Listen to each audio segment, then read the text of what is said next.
aula, Pode. a lista. Claro. É que na questão 1, nos tipos de sistemas finais, para colocar, por exemplo, computador de mesa, notebook, essas coisas, é tipo servidor e cliente. Computador de mesa, notebook, essas coisas. Sistemas realmente finais, mobile, essas coisas. Sistemas onde o cliente consome dados. Beleza. Tá bom? E o que seria uma analogia com nossos atos na questão 5? Não sei qual é a questão 5. Deixa eu abrir aqui. Utilizando uma analogia com nossos atos, faça uma breve descrição de como o serviço orientado para a conexão na internet prevê transporte confiável. Tá, tipo assim, se você tá, por exemplo, como é que você... O que é um protocolo confiável? O que é um protocolo que tem, por exemplo, orientação à conexão, como é o caso do TCP? Qual é o mecanismo que a gente tem para garantir, né, para garantir, né, o que você tem, que seu protocolo é orientado à conexão? A gente faz o three-way handshake. O que o three-way handshake faz? Ele é um protocolo que diz, olha, vou fazer alguma coisa, né? Por exemplo, agora imagina uma situação, tipo, você vai na casa de alguém, e aí você vai na casa de alguém e essa pessoa diz para você, aquela pessoa diz para você o seguinte, não, mas antes de ir eu vou te mandar um WhatsApp. Então, essa seria uma analogia, entendeu? Vou te mandar um WhatsApp. Se eu te mandar um WhatsApp, eu tô indo. Tô indo, tá bom? Você, beleza. Aí o cara, mano, tô saindo de casa. Isso seria uma analogia. Né? Seria um exemplo de como você poderia resolver essa questão. Ou então, por exemplo, quando você atende o telefone, né? O que você diz quando você atende o telefone? Eu descobri que ao estudar redes, eu descobri que eu sou uma pessoa extremamente mal educada. Porque eu falei para meus alunos uma vez que eu falo, alô, quem é? E as pessoas falaram, nossa, Cláudio, que grosseria. Eu falei, grosseria por quê? Porque todo mundo diz alô e espera a pessoa se apresentar. Né? Eu falei, eu já vou logo na brutalidade. Então, essa é uma das formas que a gente, né, vê que existe... São protocolos, né? São protocolos que você adota no dia a dia. Protocolo vem do termo regra, né?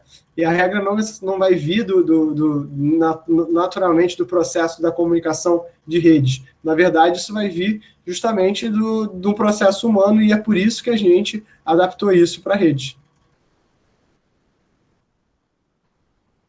Entendi, obrigado. Tá bom?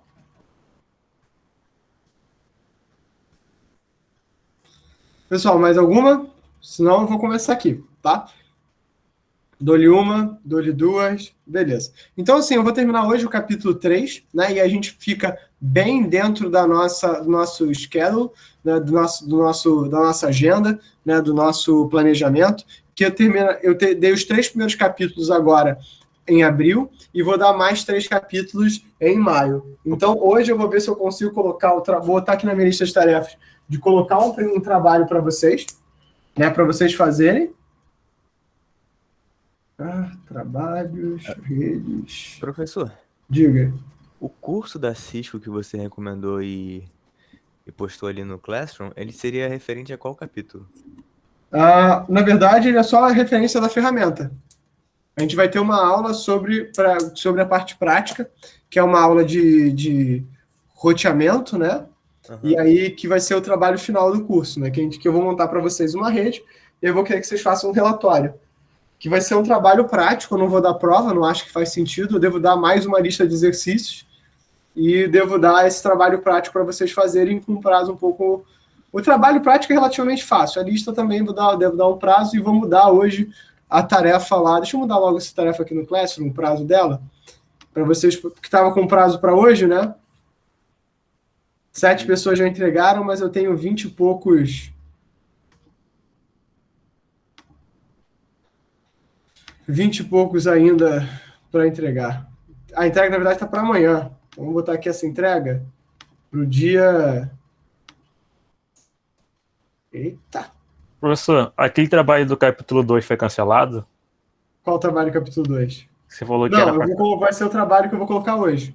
Tá. Que, na verdade, ele não faz muito sentido ele ser do capítulo 2. Ele é mais do capítulo 2 e 3. Porque, na verdade, é para vocês definirem um protocolo e gerarem um protocolo usando socket. Só que para você gerar um protocolo usando socket, é melhor que vocês entendam um pouco mais sobre TCP e UDP, para vocês entenderem o que, na verdade, o protocolo de vocês vai fazer. Então, assim, o que vocês estão pensando? É um trabalho de que tem um certo cunho filosófico. Eu gosto. Eu acho legal, acho bacana. Mas pode ser que não seja todo mundo que goste. Então, assim, é bom vocês terem um pouco mais de tempo para vocês poderem filosofar um bocadinho. Eu acho que nada com uma boa e velha filosofia para ajudar a gente, mas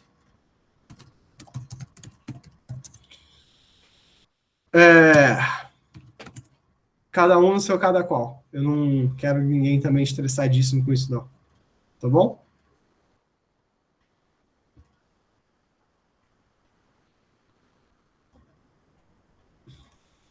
Dúvidas, traumas ou desilusões? Por enquanto, não? Por enquanto, não. Tá. Então vamos seguir aqui em frente. Então vamos lá, eu vou falar hoje sobre as duas coisas, princípios de controle de congestionamento e controle de congestionamento no TCP, que são, na verdade, os motivos de por que o TCP ele é tão famoso e que é uma das justificativas de por que eu falei na aula passada que uma das coisas mais importantes do TCP era justamente a perda de pacotes. Vocês lembram que eu falei isso? Sim, sim. Tá, então qual é a ideia? Né? A gente viu sobre o Three-Way Handshake, a gente viu sobre os princípios de transmissão, a gente falou sobre pipeline, a gente viu sobre Go Back N, Select Repeat, né? Então, assim, pensar essa série de mecanismos, imagina que tudo isso é feito no intervalo de tempo que beira o minúsculo, né? Então, assim, para cada quadrinho trocado, né?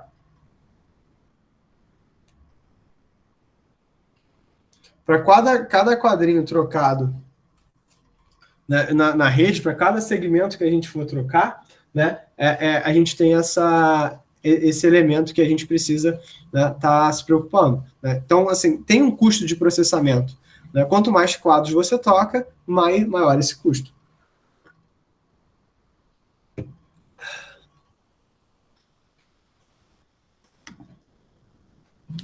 Então, o que é congestionamento, né? Então, na verdade, se você imagina que a nossa rede é uma rede de multiplexação estatística, né? É uma rede multiplexação.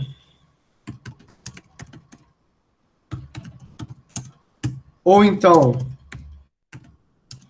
uma rede com disputa de acesso ao meio, o que eu tenho na prática são muitas fontes disputando o acesso ao meio e querendo enviar dados, e que pode ser uma coisa que vai acontecer acima da capacidade da rede. Né? Por isso que a gente usa esse modelo de rede de pacotes. Vocês viram isso no capítulo 1, né? Que é diferente das redes né, de circuito virtual, onde no circuito físico, como o telefone era antigamente, né, você tinha garantia do recurso 100% para você. Tá? Isso não acontece nas redes de pacote. Você divide o pacote entre uma série de pessoas. E isso é muito interessante, né? Porque, na verdade, se você divide se ficar mais barato para as operadoras, né? Porque imagina que você tem uma rede 10 mega em casa, e hoje em dia ter uma rede 10 mega é uma coisa que assim, alguém tem. Por exemplo, minha rede aqui em casa é de uma rede de 15 mega. E eu sei que uma parte das pessoas vai ter redes de 35, redes de 50, redes de 100, às vezes. Então, quais são as coisas que vocês vão estar gerenciando? Né? Então, se a operadora vai e garante 100% do tempo, que você pode usar 100% do seu acesso, no pior caso, ela tem que garantir que todo mundo está usando 100%. Isso não é economicamente viável para a operadora, então ela parte do princípio da multiplexação estatística, que as pessoas não estão usando a rede todas ao mesmo tempo. Isso, inclusive, agora pensa o seguinte, pensa no cenário que as pessoas estavam em casa, né? O cenário pré-pandemia. As pessoas estão na rua trabalhando, elas estão usando... Onde é que as pessoas estão usando a internet?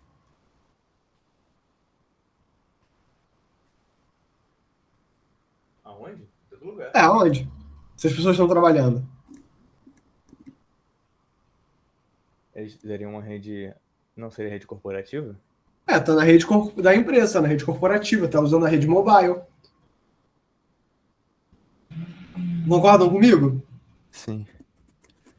Agora, se você está em casa, o tempo todo, para que você está usando o teu 4G? Não tem porquê. Seria ideal só usar a rede residencial.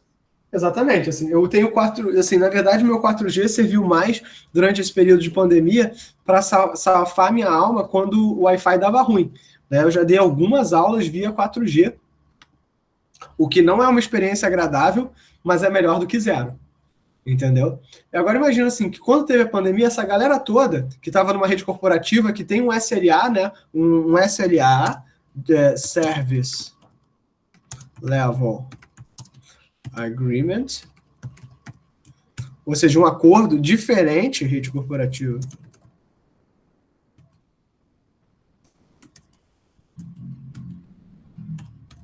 Versus rede doméstica. Tem um SLA diferente, né? Tem requisitos diferentes, tem requisitos, né? Essa galera passa toda a trabalhar de casa, da sua rede doméstica. E a tua rede doméstica passa a ser obrigada a dar conta. Entendem qual é a treta? Né? Então, tipo assim, tudo isso está relacionado com a gente vem a trabalhar. Então, assim, essas redes domésticas que têm uma capacidade limitada, de uma hora para outra elas foram inundadas, né? Então, o controle de congestionamento é diferente do controle de fluxo. O que é o controle de congestionamento? Ele vai analisar sintomas da tua rede. Quais são os sintomas? Perda de pacotes, que pode significar que os buffers dos roteadores estão saturados, longos atrasos, que eu posso estar tendo enfileiramento nos buffers, roteadores, e o congestionamento é um dos 10 problemas mais importantes de computadores até hoje. E por que esse problema não está resolvido? É porque é incrivelmente difícil a gente dar conta de trafegar dados para todo mundo ao mesmo tempo, com uma velocidade que tem uma competência X. É muita coisa, muito dado, e só cresce. E eu vou contar para vocês uma história, né? Durante os anos 80 e 90, uma das áreas de pesquisa mais quentes em redes de computadores era QoS. Quality of Service.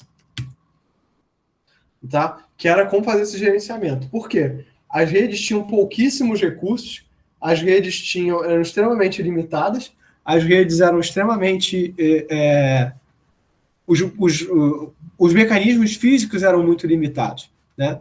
E aí, por volta de 2003 em diante, até 2010, você teve um boom de velocidade, não só no mundo, como aqui no Brasil também. Foi o aparecimento do que a gente chama a gente vai chamar de banda larga, mas não é exatamente banda larga, mas a ampliação da capacidade de comunicação que dá origem à banda larga. Qualquer um hoje que tem em casa uma rede acima de 35 MB é banda larga. Qualquer um que tenha menos de 35 MB é banda estreita. Eu tenho em casa uma rede de banda, um acesso de banda estreita, o que é suficiente para as minhas necessidades, mas não é banda larga. Banda larga pela ITU, International Telecommunications Union, é qualquer coisa maior ou igual a 4 megabytes por segundo.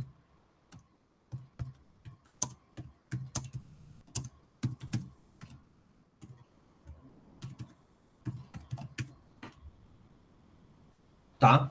Então, teve essa ampliação, e aí entrou o que a gente, assim, tem duas abordagens para tratar a qualidade da informação. A abordagem americana, que é o uso de mecanismos de gerenciamento da qualidade, e a abordagem europeia, que ela trabalha com o que a gente chama de superprovisionamento. O que é o superprovisionamento? Você tem muito mais recursos do que você precisa. E durante esse período de 2003 a 2010, o estudo do QoS ele caiu em desuso, não porque ele não fosse importante, mas porque a gente caiu num estado de superprovisionamento. As aplicações que a gente tinha nessa época, elas não eram suficientemente intensas para a gente precisar se preocupar. Né? Elas não eram suficientemente intensas para que a gente precisasse se preocupar com o que ia rolar na rede. Tanto que a grande preocupação do começo dos anos 2000 é o torrent. Que o torrent gastava banda bastante, entendeu? Mas ou não era um problema. De 2010 para cá, começam a surgir as aplicações que são data intensive, como Netflix, Spotify, TV IP, né, que começa a surgir esses serviços de demanda. Né? O próprio YouTube passa a ser muito popular. Então, aí você começa a ter essa questão da rede, da necessidade de gerenciamento da qualidade, da necessidade do gerenciamento do aumento da banda larga caseira. Agora, com esse período da pandemia, a gente está sofrendo o mesmo fenômeno. Ano passado foi um ano muito difícil. Quem fez aula ano passado, vocês estão de parabéns, porque vocês vão ter...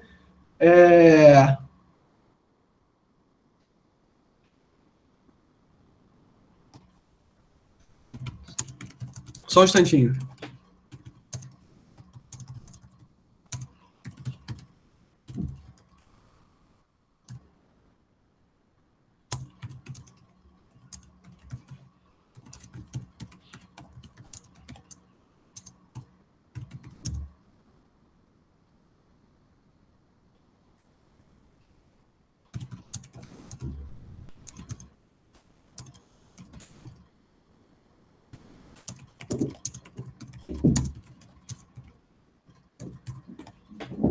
Tá, não, beleza. Voltando aqui. Então, assim, isso que fez com que isso se tornasse muito importante, tá? Então, esse movimento, assim, o que eu quero dizer é que é sempre um jogo de gato e rato.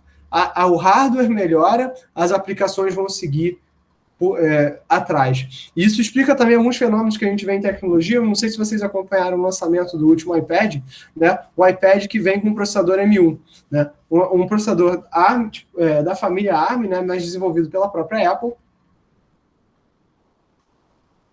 que já alimentava os MacBook Air, mas passou a alimentar também os iPads.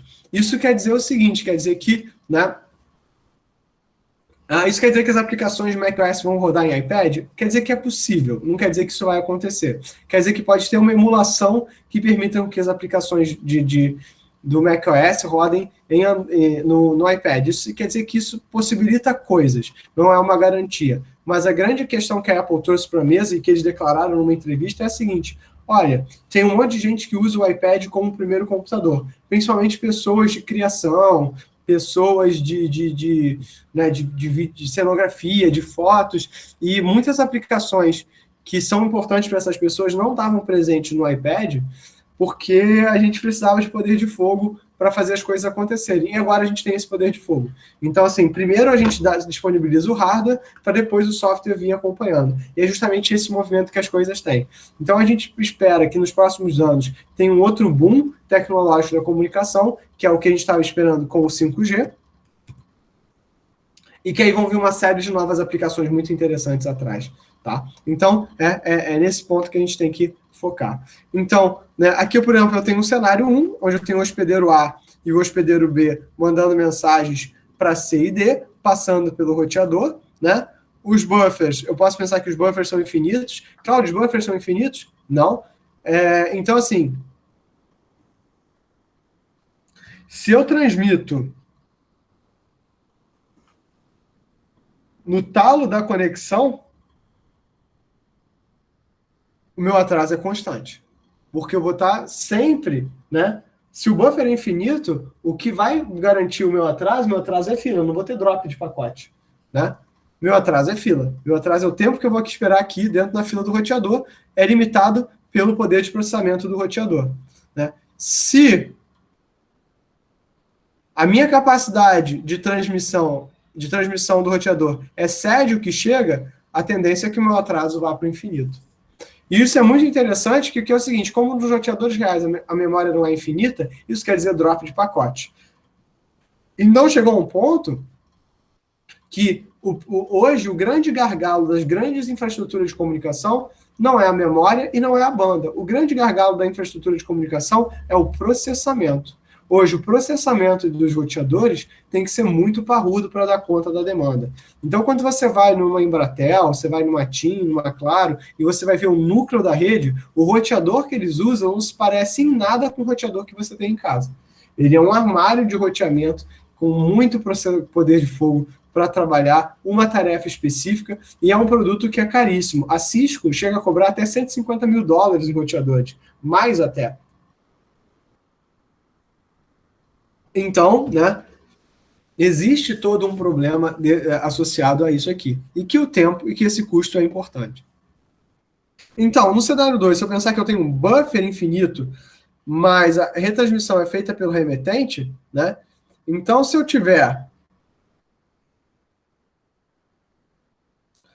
dados retransmitidos, né, eu estou aumentando o meu tempo de espera no buffer, então meu atraso pode ir além do infinito. Tá? Então, se eu colocar um cara simplesmente mandar, né, tipo assim, entrou, saiu, beleza, eu vou manter o mesmo comportamento do anterior. Se eu tiver uma perda, eu vou estar sempre, né, buscando a retransmissão. Então, aqui, essa retransmissão, né, ela tem um custo, né, para o meu usuário final, e o atraso vai estar sempre, né, trabalhando. Né? Então, se eu ficar mandando duplicata, esse atraso, né, gera um custo, né, para o meu envio, é um custo de processamento, é um custo de reenvio, é um custo de tempo, né? Então a gente tenta sempre, né, não retransmitir, mas retransmitir é uma necessidade justamente pela nossa necessidade de que certas aplicações sejam confiáveis, né? Conforme as velocidades de entrada e saída crescem, isso é uma corrida armamentista, né? Quanto mais eu tenho para chegar, mais rápido eu tenho que sair, né? Então, quanto mais o meu buffer esvazia, né, melhor para mim, né? Se você pensa que eu retransmito o tempo todo, eu tenho o custo, né, de saber o seguinte: o pacote que foi perdido, ele já consumiu um slot de tempo, ele já consumiu banda até o momento que ele foi descartado, né? E por que o pacote pode ser descartado? Por uma série de motivos. Ou deu timeout, ou então o pacote veio com problema. Então, todas essas questões são muito relevantes. No TCP, a gente vai trabalhar o que a gente chama de aumento aditivo de multiplicação, diminuição multiplicativa, né? Então, a gente vai trabalhar variando aquela janela de congestionamento que a gente falou, que a gente tinha conversado no ano passado, que é aquela janela dada, né, pelos samples RTTs, né? Então, eu quero aumentar a taxa de transmissão, ou seja, o tamanho da minha janela, testando a largura de banda utilizável. Então, o que o TCP faz? O TCP, ele é como se fosse aquela criança que está aprendendo quais são os limites que os pais vão dar, né? Que eles vão tentando o tempo todo, tipo assim, o pai diz: filho, você não pode botar o dedo aqui. Aí a criança pode botar a mão aqui, aí a criança põe um dedo. Aí o pai não fala nada. A criança põe 2 dedos, o pai não fala nada. A criança põe 3 dedos, o pai não fala nada. Põe 4, põe no que botou o 5º dedo, o pai fala: não falei para você não botar o dedo aqui? Agora você está de castigo. Então a ideia seria mesmo, o TCP está sempre testando para ver qual é o máximo de banda que ele pode utilizar. Lembra, quando eu ganho acesso ao meio, eu tenho todo o espaço de transmissão para inserir. Então, na verdade, o que o TCP está tentando o tempo todo é gastar a banda toda. O que é razoável, ele quer gastar tudo. É razoável que ele gaste tudo. Agora, se você está ocupado, se o teu meio de condicionamento que é compartilhado, ele está ocupado, isso vai gerar um problema. Então, como é que é essa abordagem? O aumento é aditivo. Eu vou incrementar a minha janela de congestionamento de um maximum segment size a cada RTT até que eu detecte uma perda. E eu vou cortar a minha janela de congestionamento pela metade após o evento de perda, né? Isso vai dar o que a gente chama de comportamento de serra. Então, aqui eu estou transmitindo, e vou crescendo linearmente, um maximum size, perdi, vou para metade. Cresço, perdi, vou para metade. Cresço, perdi, vou para metade. Cresço, perdi, vou para metade. E o que isso faz? Qual é o ganho indireto disso? Por que isso é tão interessante? Por que isso é o comportamento natural das coisas? Porque isso vai fazer com que a rede tenha uma sensação de equidade. Como assim? Que todo mundo possa disputar o acesso ao meio e igualitariamente ter chances de transmitir. Então, o TCP ele é um algoritmo, ele é um mecanismo que ele é visto ponta a ponta, o emissor e o receptor, mas do ponto de vista global, ele é um grande algoritmo distribuído de equidade. Porque quando você perde pacote, quer dizer que a rede está congestionada, você dropa o teu rate, isso cria um espaço e outra pessoa vai conseguir transmitir. Então, perder pacotes na rede é extremamente saudável para você fazer esse rodízio das pessoas que estão trocando. É uma sinalização de que o teu espaço já foi ocupado, que você está há muito tempo transmitindo. É uma sinalização de que a galera tem que se tem que se tocar que está tendo um problema. Então, assim, esse comportamento, essa equidade, essa distribuição é que faz com que o TCP seja tão louvado e louvável, né? Então, aqui eu tenho uma sequência, né, do último byte que recebeu o ACK, eu tenho aqueles bits que foram enviados, mas não receberam ACK, e a minha janela de congestionamento, ou seja, a galera que eu ainda não transmiti, né? Então, a próxima janela a taxa que eu vou ter, né, é esse tamanho de janela dividido pelo RTT. O RTT é aquele tempo de ida e volta, round trip time, né? Então, na verdade, a minha janela ela é dinâmica, isso que o TCP faz bem. Existiram outros protocolos antes do TCP, mas que fixavam as janelas de transmissão. O que o TCP diz é o seguinte, cara, eu não quero mandar pacote, eu quero transmitir bit, eu quero garantir que isso vai estar resolvido lá do outro lado. Então, essa sacação que eu posso aumentar a minha janela de acordo com o tempo que eu tenho, que eu posso aumentar a minha janela de acordo, né, com o espaço que eu vou ter na rede, vai fazer com que o buffer de transmissão não estoure. Né? Vai fazer com que, né, você não guarde na tua placa de rede, que você não guarde no teu computador os dados que não são mais necessidade que você já quis transmitir. Então, isso é um acelerador natural. Ah, mas a minha rede está vazia. Então, por exemplo, quando você chega no FRJ de manhã bem cedinho e quer baixar uma ISO do Linux, quer baixar o Debian inteiro, né, todos os DVDs, o repositório inteiro do Debian estável, de manhã cedo no FRJ você consegue, porque não tem ninguém disputando acesso à rede. E aí você vai aumentando até o talo do que a rede permite. E aí você vai baixar muito rápido. Cláudio, experimenta chegar na UFRJ às 6h20 da manhã. Agora não, porque vocês estão de quarentena, vocês devem ficar em casa, né? Pelo amor de Deus. Mas assim, o dia que vocês estiverem, experimenta chegar na UFRJ às 6 horas da manhã. Então, né, a ideia é o seguinte, eu vou ter um segmento no primeiro RTT, conseguir transmitir, eu vou mandar 2, conseguir transmitir, vou mandar, né, 1 para cada segmento que chegou, né? Então vou mandar 4. Então você nota que é 1 para cada segmento. Então a taxa inicial ela vai crescendo rapidamente de forma exponencial. Para cada um que acerta, a gente vai transmitir, né? Então é o que a gente chama de slow start. Aqui está com partida lenta, mas na maior parte da literatura vocês vão ver como slow start.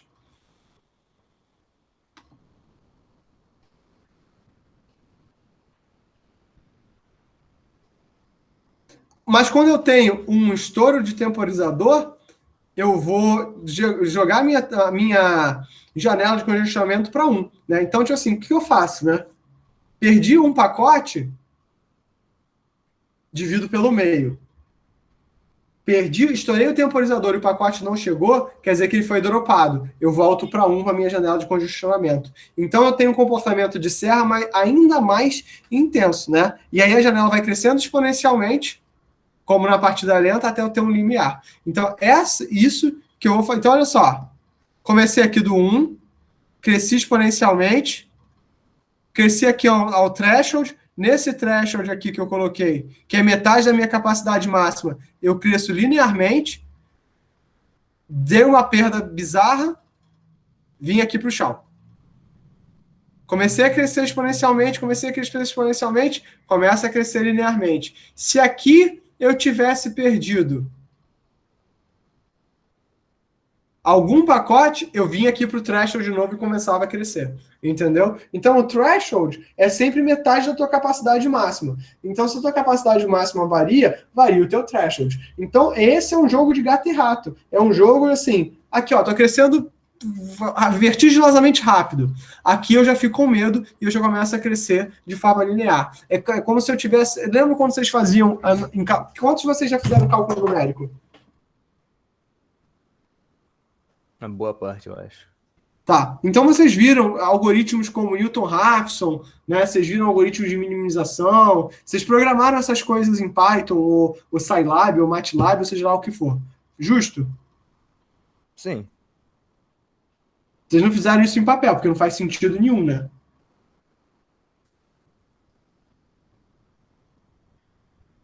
O silêncio constrangedor quer dizer que eu toquei numa ferida. Não duvido nada. Da FRJ, não duvido nada. Tá, ok. Vou fingir demência e vou seguir em frente. Vou dizer que todos vocês programaram isso. Mas a ideia é a mesma. Estou querendo buscar aqui qual é o melhor cenário, qual é o melhor setup, qual é a melhor velocidade que eu consigo transmitir sem que isso ocasione perdas na rede. Então, na verdade, o que eu estou fazendo é tateando, né? Fazendo uma busca de qual é essa melhor velocidade e sabendo que isso modifica. Então, esse comportamento inconstante, né, ele é muito bom para quando você está transmitindo um arquivo, mas ele é um cocô quando você está transmitindo coisas que precisam, né, serem transmitidas numa taxa constante, como é o caso da voz. A voz, quando você faz VoIP, você tem uns elementos que são os codecs. Os codecs vêm de codificador, decodificador, né? São algoritmos que eles vão discretizar o teu elemento voz num sinal contínuo, que é um sinal contínuo, num sinal discreto. Esses codecs vão ser transmitidos pela rede, em geral eles são pequenos, mas eles têm que ser transmitidos numa taxa constante e com baixo atraso. O TCP não tem como te dar isso. Olha só esse comportamento. Eu nunca sei qual é a velocidade que o TCP está. Ele quer a banda toda, e não é isso que vai. É por isso que a gente faz VoIP com o UDP. Ah, Cláudio, mas VoIP, ordem não é importante, garantia de entrega não é importante, tudo isso é muito importante. E o que você faz?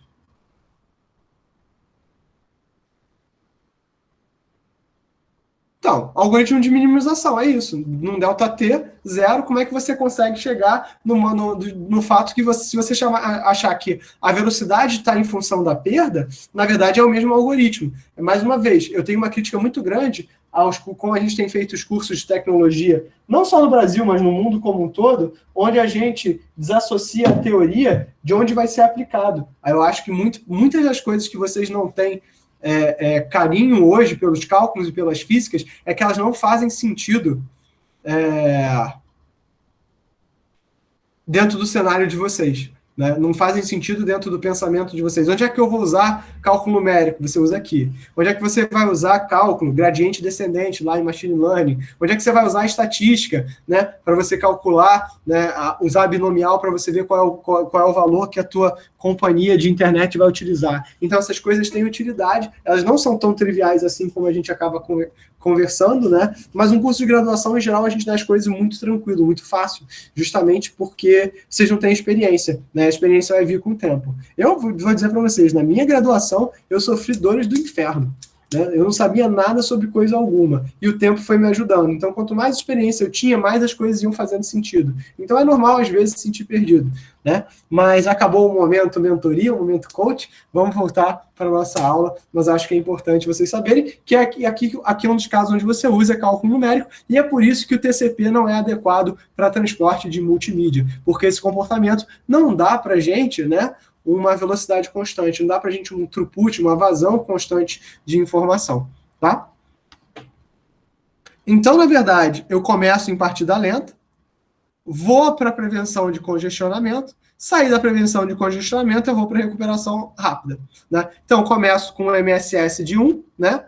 Vou crescendo exponencialmente até chegar no threshold, ou seja, metade da minha capacidade, aí eu vou fazendo aquele crescimento aditivo, perdi pacote, cai pela metade, estourou o temporizador, desço para 1 e faço a recuperação rápida, que é esse crescimento exponencial. Então, isso é como funciona o controle de congestionamento do TCP, e essa é a razão de por que o TCP é o protocolo mais importante que a gente tem. Junto com o IP, são os protocolos mais importantes da internet. Porque enquanto o IP está dando, vai mostrar, a gente vai ver que ele é o encontrador de rotas, como a gente encontra rotas, né? O TCP é o que garante que, uma vez encontrado, esse processo de comunicação, ele é funcional. Esse processo de comunicação, ele é factível, né? Ele importante. Então, qual é a vazão média do TCP em função do tamanho da janela? Se eu ignorar a partida lenta, a gente vai assumir que vai ter sempre. E se assumindo que tem sempre dados a ter transmitidos, o que não é uma verdade, né? Basicamente, a gente sabe que pela multiplexação estatística, a gente pode dividir o meio, né, em fatias diferentes, porque não é igual para todo mundo e nem deveria ser, né? Então, se eu souber que W é o tamanho das janelas e quando ocorre uma perda, o tamanho médio da janela é 3/4. E, na verdade, isso vai derivar a segunda derivada do meu... Se eu sei, né, que o meu sample RTT, né, que o meu throughput é em função do sample RTT e ele é uma função da média, eu consigo derivar e chegar em 3/4 da minha janela. Né? Então, por exemplo, se eu tenho 1.500 bytes de segmento com RTT de 100 ms numa vazão de 10 GB, eu vou ter que transformar isso em 83.363 segmentos em trânsito. Né? Então, a vazão do TCP, isso aqui vem de um paper, seria essa aqui, 1.22.mss sobre RTT sobre R, e se vocês forem estudar a estatística, isso aqui é extremamente parecido com a função normal, qual é o tempo médio. Então, para atingir a vazão de 10 gigas, seria uma taxa importante chegar a uma taxa de erro de 10 elevado a menos 10, extremamente baixo. Então, assim, a gente vai precisar de novas versões do TCP para chegar a velocidades altíssimas. O que eu estou querendo dizer? O TCP hoje, apesar de tudo, ele não é indicado para se eu quiser chegar a dezenas ou centenas de gigabits por segundo. Ele ainda não é bom o bastante. Então, a gente está usando versões do TCP que elas ainda não são perfeitas para esses cenários de alta velocidade. A gente vai precisar de coisas novas, e isso que é interessante. O TCP está aí há quase 40 anos, e há quase 40 anos ele ainda está em melhoria. Então, ainda tem espaço para as pessoas que querem estudar o TCP ou outros protocolos de transporte inovadores em função, né, de novas perdas. Então, esse paper do Martin de 97 é um paper clássico, vale muito a pena vocês darem uma olhada, mas precisa de uma matemática um pouco mais intensa para entender. Né? E o objetivo, né, como eu falei, é equidade. Né? Se eu tenho K seções que compartilhando um enlace, que elas querem transmitir a mesma coisa no mesmo volume, né, eu tenho que garantir, por esse efeito de serra, que na média eles vão ter o mesmo acesso ao meio. Né? Então, né, a função, tipo assim, se uma determinada vazão está alta e outra está baixa, a tendência é que em determinado momento caia e a outra cresça, e na verdade o que fica acontecendo, né, é que devido à perda de pacotes, as conexões diferentes fiquem trocando, né, quem está com a maior parte da banda. E isso é por isso que o TCP é justo. E é por isso que eu falei, perder faz parte do protocolo. Perder é uma parte intrínseca do TCP.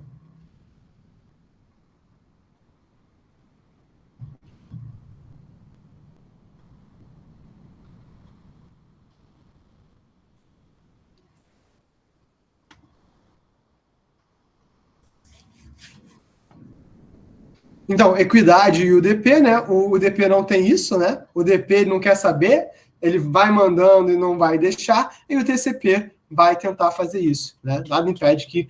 E o interessante é que no livro tem explicando os casos do browser, né? Os browsers são um pouco interessantes nesse sentido, justamente por quê? Porque, né, se eu tenho várias abas em paralelo, eu vou tentar, né, trocando informação, eu vou tentar fazer com que essas ondas que abrem conexões TCP, né, que elas sejam equitativas. Né? Então, isso é muito importante. Né? Então, eu tenho uma notificação explícita que eu vou marcar na rede, que é o ECN, né, que é um campo de controle de congestionamento marcado. 2 bits do cabeçalho IP, que são os campos de TOS, que vem de Type of Service, ou seja, são marcados pelo roteador de rede para indicar o congestionamento. E isso, notem o seguinte, mais uma vez, eu comentei isso nesse capítulo e comento de novo. Isso é uma prova explícita de que as stacks de rede que a gente usa hoje em dia, elas não são preparadas, elas não são adequadas, né, para trabalhar com o conceito de pilha de protocolo. Olha só, o IP jamais deveria pegar a informação do TCP. Ele deveria ser totalmente omisso em relação a isso.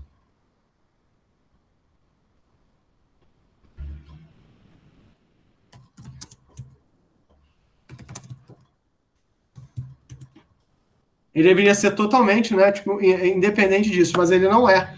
E por que ele não é? Isso é uma coisa boa ou isso é uma coisa negativa? O que vocês acham?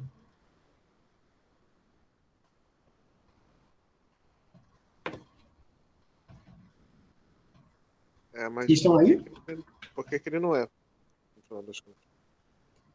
Não, ele não é justamente porque o IP pega essa informação do do TCP. Ele, assim, ele deveria prestar um serviço para o TCP. Ele não deveria saber o que tem em cima dele. Se eu estou dizendo que congestionamento é uma responsabilidade da camada de transporte, por que eu marco isso no IP? Né? Tem um motivo, a gente vai ver no próximo capítulo. Mas isso é errado? A minha pergunta é, se isso é errado, ele não deveria fazer isso? Se isso traz uma vantagem? Eu acho que o maior problema é que você perde o isolamento, né? Como sempre. O IP devia ser transparente a congestionamento de rede, não?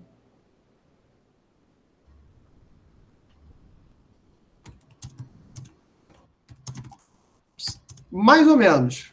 Mais ou menos.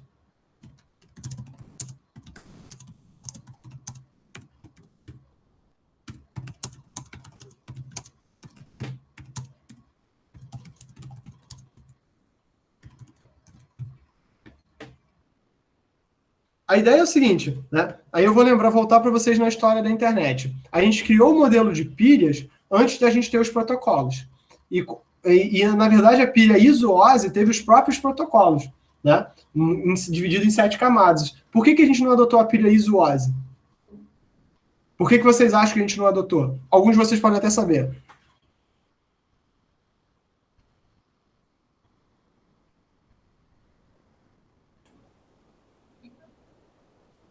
Silêncio constrangedor. É porque eu não sei qual é a diferença da ISO-OSI para TCP e IP. Quais são as Imagina o seguinte, imagina que você tem uma pilha que já está pronta. A TCP/IP é dividida em 4 camadas. Aplicação, transporte, rede, ela vai chamar de internet, e aí a rede vai pegar rede e um pedaço da enlace, e o que sobrou da enlace da física ele vai chamar de física, né? E é por isso que o I3E, ele trabalha, né, ele é responsável pela camada física e metade da camada de enlace. Porque, na verdade, ele não é responsável por metade da camada de enlace. O I3E é responsável pela camada física do modelo TCP/IP. É que a gente teima em usar essa codificação. Tem um livro muito bom, que é do Douglas E. Comer.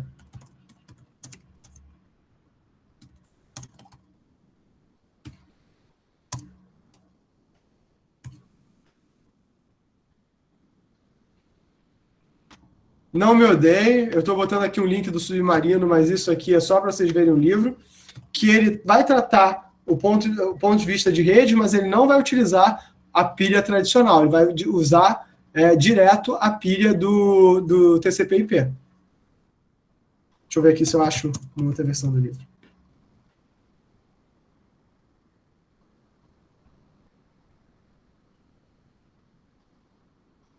Vou achar aqui o estante virtual. Estante virtual é legal, estante virtual é bacana. Ele vai fazer isso totalmente baseado no TCP/IP. Esse livro aqui que eu estou botando é uma versão que custa R$4, mas é porque é de 99, de 99 para cá muita coisa já mudou, né? Então vamos manter, né, a parcimônia, né? A ideia é a seguinte, né? Os protocolos da pilha, por que a pilha é uma pilha? Se eu já tinha uma pilha pronta, por que a gente mudou para o TCP/IP? Porque a pilha do ISO-OSI era uma bosta. Os protocolos eram muito ruins, funcionavam muito mal. A gente tem agora uma pilha que, do ponto de vista de arquitetura de software, ela é um cocô? Tem. Mas os protocolos funcionam muito bem. E, bem ou mal, né, a pior coisa que pode acontecer se eu não usar o TCP é eu deixar o campo de TOS vazio. Isso não é um grande problema. Entendeu? Eu posso adotar um padrão único. Então, na verdade, é um problema do ponto de vista de arquitetura? Sim. É teoricamente problemático? É. Na prática não faz diferença, então por isso que a gente manteve. Então essa notificação explícita de congestionamento é uma das coisas que a gente vê quando a gente trabalha com qualidade de serviço. É utilizado, né? Em algumas aplicações a gente utiliza isso mesmo, mas é uma negação explícita do processo que a gente vinha fazendo.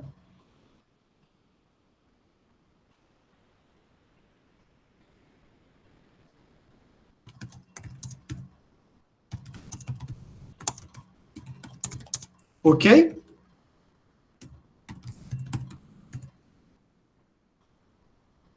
Quanto a isso, dúvidas, traumas ou desilusões? Coisas que vocês queiram perguntar? Por enquanto não, tá beleza. Acho que perguntar nada não. Tá.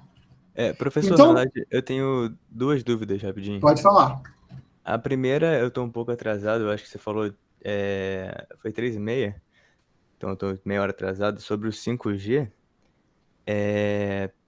Qual a diferença em ordem de grandeza do 4G pro 5G em termos de... De 10 a 20 vezes, em termos de velocidade, para o usuário final. Certo. A minha Assim, outra... olha só. De 10 a 20 vezes em termos de velocidade para o usuário final, se a gente fizer isso com parcimônia e pensando no usuário final. Peraí, e qual seria a outra forma de pensamento? Ganhar dinheiro. Ah, tá. Imagina o seguinte, que eu posso te cobrar 50 pratas a mais. Se eu vou te oferecer 10 a 20 vezes mais, o primeiro pensamento é, caraca, eu vou te cobrar muito mais. E aí, tipo assim, né, considerando que a gente tem só 2 ou 3 empresas de verdade, né? 2 ou 3 infraestruturas físicas de verdade, se você cobra muito menos, assim, se a grande questão é a infraestrutura física, e a infraestrutura física não pertence ao país, pertence à operadora, né? Então a operadora decide o que vai fazer. Porque qual é a coisa? Imagina que eu tenho uma greve das operadoras de telecomunicações e a galera desliga os roteadores. Deu ruim, acabou. Né? Porque se você vai dizer assim, não, mas aí eu tenho meu 4G. Não, porque a tua operadora de banda larga e a tua operadora de telefonia pertencem à mesma empresa. Olha que bosta. Olha Então, que coisa. sem nada. Olha como é que a gente ficou na mão do bandido. Imagina que de um dia para o outro acabou a comunicação no país. A Embratel vai dar para todo mundo, né? Ah, não, eu vou para a operadora dos Correios. Que operadora dos Correios se a gente quer privatizar os Correios? E a infraestrutura que os Correios usam é da Embratel ou de alguma outra operadora? Essas são as perguntas que vocês devem se fazer, entendeu? Com quem está a nossa comunicação? Vocês querem ver como é que o mundo é engraçado? Os Estados Unidos é um país que, assim, investe bastante nas TEDs. E as TEDs deles, como eu falo sempre, são todas privadas. Mas a infraestrutura de comunicação é pública. Ou tipo pública, né? Os Estados Unidos têm uma cláusula que eles podem tomar posse dessas infraestruturas de comunicação em caso de emergência nacional. Então, esse tipo de cataclisma de dados jamais aconteceria nos Estados Unidos. Você quer ver uma coisa? Se o Brasil entra em guerra com algum outro país, a primeira coisa que eu faria era dar um shutdown nas comunicações do Brasil. Ia ficar só a intranet da Marinha funcionando. Então, Primeira coisa. teoricamente, a gente fica na mão entre escolher uma rede privada de algum outro país e ficar completamente submisso a eles, ou ter uma infraestrutura do nosso próprio país, só que a gente não sabe se vai ser boa ou não. Tipo isso. Agora a pergunta que vocês devem se fazer é assim, por que uma infraestrutura nossa não poderia ser boa? Porque a gente é brasileiro?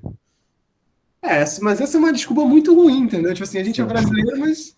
A gente conseguiria ter, só que a gente também teria que ficar na mão de alguém que tem o poder para... Não, olha só, a gente tem vários... Esse problema tem várias camadas. A gente não produz hardware de rede. Então a gente tem que importar. Problema número 1. Mas até em Morreu Neves, os Estados Unidos também não produz. Mas o que ele produz são as patentes. A Cisco é americana. 2, a gente não produz tecnologia de rede. A gente não tem essas empresas, né? A gente não tem a infraestrutura das empresas, que quebram as cidades inteiras, né? Mas essa infraestrutura não fica para o país, ela fica para as operadoras. Ah, mas aí o exército entra e toma essa porra das operadoras todas. Mas aí você não tem mapa de como essas coisas são feitas, né? A gente não tem nenhum mapa da rede elétrica, da rede de gás, a gente sai quebrando e torce para tudo dar certo. Vocês lembram alguns anos atrás, quando começou a ter umas explosões em Bueiro, na Zona Sul, que era alguém que tinha quebrado a tubulação de gás na época da SEG, e aí a gente teve umas explosões porque não tinha nenhum mapeamento de onde eram os dutos de gás? Mas você acha que a gente também não tem de rede? Então, na verdade, o nosso problema de comunicação é um problema estrutural, né? É um problema estrutural, que nenhum presidente quer se meter com isso, né? Porque, tipo assim, bem ou mal, e aí fazendo um meia-culpa, a privatização das teles melhorou para o usuário final. Vocês têm acesso a mais coisas. Mas a nossa infraestrutura ainda não é nem um pouco parecida com os países ditos de Europa, ditos de primeiro mundo, né? Mesmo se você vai para a China, que é um país que tem um IDH mais ou menos parecido com o nosso, a infraestrutura de comunicação deles é muito superior à nossa. Por quê? Esses são os porquês que vocês devem se fazer, entendeu? O que a gente tem, e assim, e aí pensa o seguinte, nesse cenário de pandemia, que ficou evidente para todo mundo a importância da internet, né? O quanto isso é um diferencial, porque imagina vocês, se algum de vocês não tivesse acesso à internet, não estaria assistindo aula. Entendeu? Isso é muito importante, isso é muito severo, né, no cenário que a gente está hoje. Né? Então, tipo assim, você ficar na mão, se comunicação, infraestrutura de rede, hoje é sumariamente importante para a continuação do teu negócio, para a continuação do teu país, por exemplo, eu gosto muito de um determinado bolo de morango. No meu aniversário, eu sempre peço o mesmo bolo, mesmo o meu aniversário, todos os anos, sei lá, tipo há 20 anos. É a mesma coisa, adoro esse bolo. Né? Eu não gosto de doce, eu não gosto de... Sou chato para burro, mas esse bolo em particular eu gosto muito e para mim ele tem gosto de aniversário. Então é um bolo que no aniversário eu sempre peço. Há um tempo atrás eu liguei para a Lecador, né, e falei, quero esse bolo. E eles falaram para mim, no começo da pandemia, no ano passado, eles falaram para mim, senhor, a gente não entrega porque esse bolo tem chantilly e o chantilly chega todo zoado. Então a gente não entrega esse bolo. Eu falei, beleza, tudo bem. Tô triste, coração partido, mas vamos seguir essa festa. Esse ano, né, eles já conseguiram vender. Por quê? Porque eles falam assim, cara, se eu não der um jeito de vender essa bosta desse bolo, ou os outros bolos que tem chantilly, e eu só estou vendendo online, deu ruim, eu vou falir, como várias outras empresas faliram. Agora imagina o seguinte, que nesse cenário de pandemia, eu perdesse a comunicação. Né? Como é que as pessoas iam estar fazendo? As pessoas iam ter que ir para a rua para fazer as coisas. Né? Então, esses são cenários que mostram quanto as empresas se modificaram. E tem cargos, por exemplo, né? Que várias empresas estão contratando pessoas remotamente. É claro que para trabalhos que tem menos interação humana, mas, assim, a contratação remota ela faz muito sentido em alguns casos, como, por exemplo, sem fazer o outsourcing. Né? Por exemplo, um programador brasileiro que ganha $1.500, com o dólar a R$6, eu estou falando de R$9.000. $1.500 no cenário americano. Isso quer dizer, tipo, há 12 meses, $18.000 por ano. $18.000 por ano não significa nada para os Estados Unidos. Para uma empresa americana. Então, assim, mas se eu perco a capacidade de comunicação com esse indivíduo, acabou, né? E olha só, e isso eu tenho visto bastante, isso é a traquitana das traquitanas, né? É a maior funilagem jurídica do universo. Você vai numa página dessas de freelance, o cara contrata você por um projeto de 12 meses, te paga em dólar, paga para sua empresa, para uma microempresa que é uma empresa sua de você mesmo, né? E fica por isso mesmo. A gente paga em dólar, no valor que a cotação vai, você recebe por uma conta internacional, como tem diversas agora, C6, Nomad e qualquer coisa disso. Entra o dinheiro aqui no Brasil, pela tua empresa você emite nota, porque sim, porque para a empresa lá de fora, se você emitir nota, se você fizer aviãozinho de papel, você mandar para eles um boleto, é a mesma coisa, não faz diferença nenhuma, porque o que ele vai fazer é depositar na sua conta. E todo mundo fica feliz. É muito louco. E tudo isso feito pela internet. Para eles não custou nada, porque tipo assim, agora ao invés de pagar um maluco que vai ganhar $100.000 por ano nos Estados Unidos, o que pra gente é um valor absurdo, $100.000 por ano com dólar a 6, é um cara que ganha $600 mil por ano, o que daria $50 mil, né, por mês, e nenhum emprego paga $50 mil. Aqui, é claro, considerando que a cotação do nosso dinheiro não vale nada, né?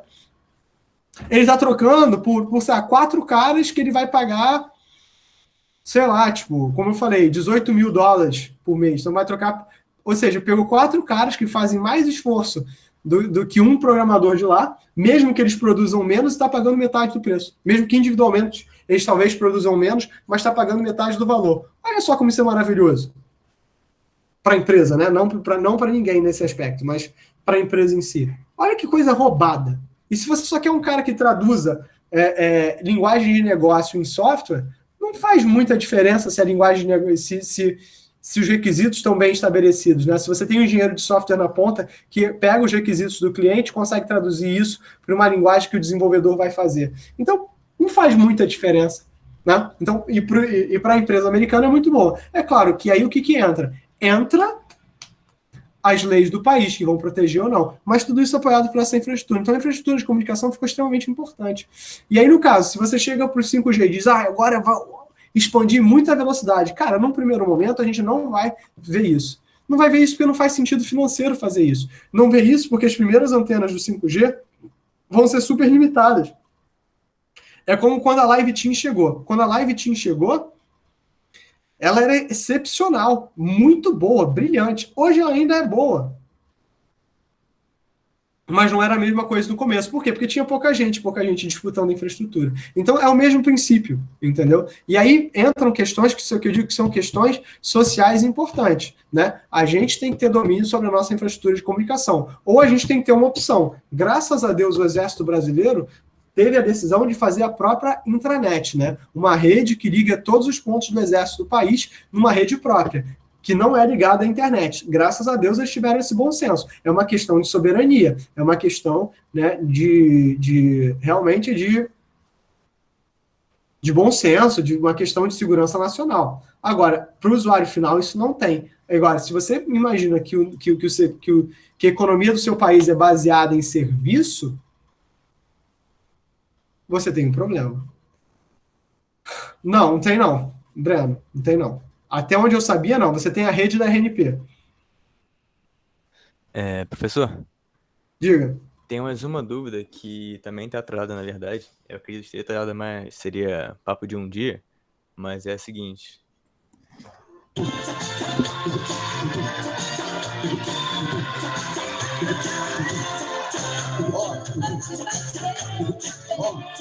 Obrigado. A turma queria te dar parabéns, por sinal, um dia atrasado, mas... Não, eu agradeço o carinho, gente. Muito obrigado. 35 anos muito bem vividos, né? Então, fiz muita coisa, vi muita coisa. Então, tenho mais a agradecer do que arrependimentos, né? Acaba que eu tenho muitas histórias para contar, algumas delas são até bastante engraçadas, mas obrigado pelo carinho, obrigado pela lembrança, né? E é isso. 35, ainda tem muita coisa para fazer, muita coisa para ver, né? Não vou me aposentar tão cedo mesmo, né? Se é que vou me aposentar, eu acho que eu não saberia o que é não ter o que fazer, né? Não consigo me ver sem ter o que fazer. Eu acho que eu vou morrer trabalhando em alguma coisa. Não sei se para sempre numa universidade. Eu acho que a vida é muito comprida para a gente pensar que vai ficar sempre no mesmo lugar, e a vida muda muito, né? Então a gente pode ser que rolem vários interesses ao longo do tempo, mas assim, eu estou muito satisfeito de onde eu estou hoje. É muito bom ter chegado até aqui, né? Há não tanto tempo assim atrás, eu estava aí que nem vocês, eu entrei na UFRJ, era 2004. Eu terminei minha graduação, era fevereiro de 2008, terminei a graduação no dia 28 de fevereiro de 2008, e comecei o mestrado no dia 5 de março, no dia 3 de março. Então foi um negócio assim, bem very crazy, bem intenso, e foi bom, foi divertido. Mas... E aí a gente vai ganhando quilometragem. Então eu já tive aí na situação de vocês, eu entendo totalmente, né, a situação. Eu sei que a UFRJ às vezes é menos gentil do que a gente gostaria que fosse. Mas são coisas que o tempo vai dando para a gente, né? E se eu pudesse dar hoje um conselho para vocês continuem em frente, não se liguem tanto no CR, se preocupem mais em aprender coisas, em aprender habilidades, façam bons amigos, dentro da universidade e fora dela também. Andem com pessoas, procurem andar sempre com pessoas que são mais inteligentes que vocês, né? Isso vai dar, não se frustrem por se sentirem diminuídos. Eu me senti menos inteligente a vida toda, justamente porque eu estava andando com gente que é muito boa, mas você cresce, né? Você cresce. E sejam, digamos assim, sejam ousados, né? não tenham medo de testar as coisas, de quebrar a cara um bocadinho, né? Isso faz parte da vida, é divertido, né? Tenham experiências múltiplas, não sejam só pessoas de computação, busquem outras coisas para vocês. Se vocês têm interesse em estatística, em violão, em teatro, em pintura, em música, em história, em filosofia, em política, economia, leiam sobre outras coisas também, que eu acho que isso torna vocês profissionais vão tornar vocês profissionais melhores, porque vocês vão ser pessoas com uma visão mais ampla do mundo, né? E com uma visão mais ampla, a gente resolve problemas melhores, né? E lembrar o seguinte, né? Que a gente, como computação, a maior parte do tempo, a gente é área meio e não necessariamente área fim, né? Isso não torna a gente pior, muito pelo contrário, eu acho que isso torna a nossa profissão muito mais interessante. A gente tem muito a aprender e a gente está sempre num projeto diferente, né? Então, eu sempre recomendo para vocês, façam um mestrado, porque isso amplia a cabeça de vocês, não necessariamente um doutorado, mas um mestrado eu recomendo para todo mundo. Trabalhem numa empresa de consultoria em algum momento da vida de vocês, para vocês saberem o que é um turbilhão, né, da existência e viver em múltiplas realidades. Ou seja, se joguem no mundo, trabalhem um bocadinho com desenvolvimento, com infraestrutura, brinquem um pouco, se deem espaço para vocês brincarem um pouco, né? Eu sei que o momento a gente não está podendo brincar porque as coisas estão difíceis, né? Mas não vão ser difíceis para sempre, né? As coisas vão ficar, eu tenho fé de que as coisas vão melhorar. Tá bom? Então, senhores, muito obrigado. Fechando esse capítulo aqui, a gente viu muita coisa importante, a gente fez muita coisa interessante. Esses conceitos estão aqui no resumo. Eu acho que se vocês podem usar esse slide 105 como uma forma de vocês verificarem se vocês estão entendendo sobre tudo, né? Sobre o que é multiplexação, demultiplexação, sobre transferência confiável, controle de fluxo e congestionamento, né? Como isso foi feito no TCP e do DP, né? Ou seja, as palavras-chave para mim são go back n. Eu vou encher o saco de vocês com go back n, porque eu acho super importante. Selective repeat. Slow start ou partida lenta, que, nossa senhora, que...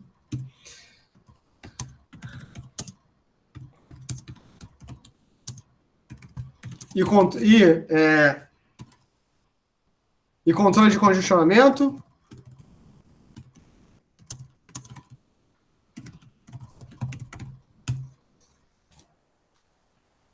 Né? Saber a diferença do DP e o TCP, saber sobre o three-way handshake,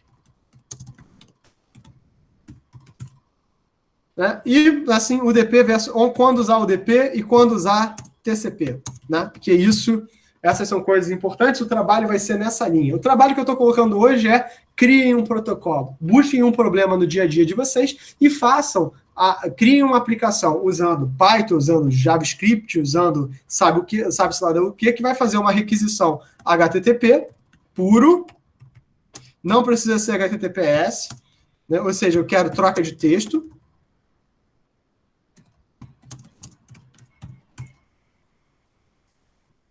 Uma requisição não como HTTP, tipo HTTP, melhor dizendo, né? Que vai ser um protocolo rodando em cima de TCP e UDP que resolve um problema do mundo real. Escolha um problema qualquer, né? A turma do ano passado, se eu não me engano, fez uma carteirinha da UFRJ digital, que trocava um QR Code usando TCP e UDP, e isso fez com que a gente pudesse, né, ter algumas coisas, fazer umas coisas legais. No próximo capítulo, a gente vai sair, né, a gente está acabando finalmente o que a gente chama da borda da rede, a gente está indo para o núcleo, ou seja, até o capítulo 1 a 3, eu recomendo para quem quer ser desenvolvedor. Leia e entenda isso bem. Para quem quer trabalhar no núcleo da rede, trabalhar com infraestrutura de rede, os próximos capítulos 4, 5 e 6 vão ser os mais importantes, né? Eu vou colocar tudo isso no Classroom, Eduardo. Eu só não consegui ainda colocar os vídeos, porque eu divido com a minha esposa a sala, né? Porque a gente dá aula síncrona o tempo todo, então, graças a Deus, a gente conseguiu ter um horário que as aulas não se sobrepõem, porque senão, com a minha voz, ela jamais conseguiria dar aula, porque eu falo como um gramofone. mas eu vou subir os vídeos e vou botar o trabalho lá no Classroom. Eu coloquei alguns links para vocês darem uma olhada, um muito legal, que é como construir um pequeno browser em Python. Eu dei uma olhada nesse vídeo, achei o máximo, né? E eu botei no meu perfil do Facebook, mas eu posso colocar também no Classroom como usar o Flask, né? Que trabalha com APIs REST, né? Para buscar questões, para buscar direto do Twitter. Também é legal para vocês poderem trabalhar trending topics e coisas assim. Então, aula que vem, começaremos na semana que vem. Vamos falar sobre a camada de rede, vamos falar sobre IPv4 e IPv6, né? Vou falar sobre planos de dados e planos de controle. No livro não é assim, então eu vou pensar em como é que eu vou compartilhar isso com vocês. Tá bom? Provavelmente eu devo pegar alguma coisa de uma dissertação de mestrado ou uma tese de doutorado, onde eu acho que isso esteja bem escrito e passe isso como texto para vocês. Tá ok? Pessoal, muitíssimo obrigado pelo carinho, muitíssimo obrigado pela atenção. Se vocês não tiverem dúvidas, vocês estão liberados. Vou liberar vocês mais cedo hoje, porque o capítulo acabou. Leiam, vou aproveitar esse período de tempo para mandar botar o trabalho lá no Classroom, né? Eu desejo a vocês, para quem vai fazer aula comigo, aula normal, de 5 às 7, né? Mas para quem não vai fazer, eu desejo a vocês um ótimo final de semana, né? E vejo vocês na próxima segunda-feira, tá bom? Eu vou parar aqui a gravação. E aquela coisa de sempre, né, galera? Se você notar que o vídeo acabou com você, me passa logo a propriedade para eu poder baixar. Isso também tem atrasado um pouco para eu poder subir os vídeos. Eu acho que no próximo período eu vou gravar a tela com gravador de tela em paralelo, tá bom?